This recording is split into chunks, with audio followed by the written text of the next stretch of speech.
What's up guys? Nandito na naman tayo para sa isang diagram Patagal-tagal din tayong hindi nakapag-upload. Pasensya mga guys. Kasi sobrang busy ko dito eh.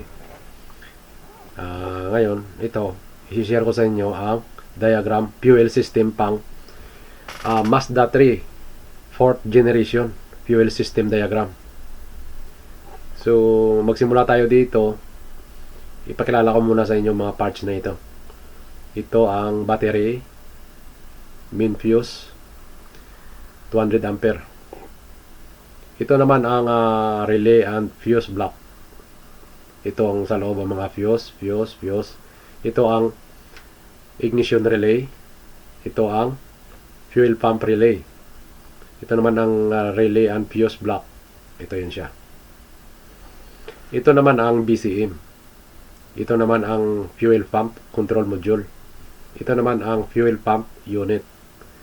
Ito naman ang PCM. Ito ang PCM. So ito guys, ito, kikita nyo ito. Ito ground po ito. Sa battery na to. Yan.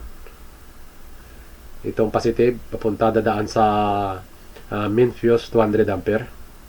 Papunta dito sa fuse box natin. Papunta dito, ito magsusupply siya dito sa fuse. Fuse, dadaan dito sa ignition relay. Tapos dadaan ng fuse, dadaan sa fuel pump relay. Ito ang fuel pump relay. So dalawa po ang positive dyan. Galing sa ignition ng isa, ang isa naman hot wire. Okay. Tapos papunta siya dito sa fuel pump control module. Tapos ito naman ang fuel pump unit. So kung nakikita nyo dyan ang apat na wire sa fuel pump unit, yan ay papunta dito sa fuel pump control module. Yan lang guys. Ganyan lang kasimple. Ito ang sistema sa fuse box nya or fuse block. Okay, ito ang, tandaan nyo, ito ang ignition relay.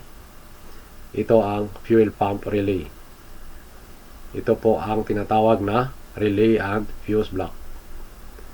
Pagmula sa battery, ito ground. Pagmula sa battery, positive, dadaan ng main fuse 200 amperes papunta dito sa fuse block. Tapos itong fuel pump relay, may dalawang positive dyan. Ang isa ignition, ang isa hot wire from battery na hindi na dumadaan ng ignition. Tapos ito ay ang isa dito ay ground. Ito naman ay papunta sa fuel pump control module. So ganun lang kasimple. Pag on mo ng susi, ito susupply dito ng power. Pero pag naka-off ang susi, wala yan power dito. So ang fuel pump relay, hindi siya gagana kapag hindi mo yun ang susi. Pero ito may hot wire yan dito nakaabang. Itong hot wire, tatawid yan dito kapag nag-on ka na ng susi, ignition switch. Pag on mo, dahil may ground dito, may solenoid yan dito, mag-ignite yan dito at tatawid dito sa bridge ang current, magka-current yan dito papunta dito sa fuel pump control module. So ganun lang kasimple guys ang fuel system ng Mazda 3 4th generation fuel system wiring diagram. So guys, maraming salamat sa panood. Hanggang sa sunod na video, abangan nyo guys.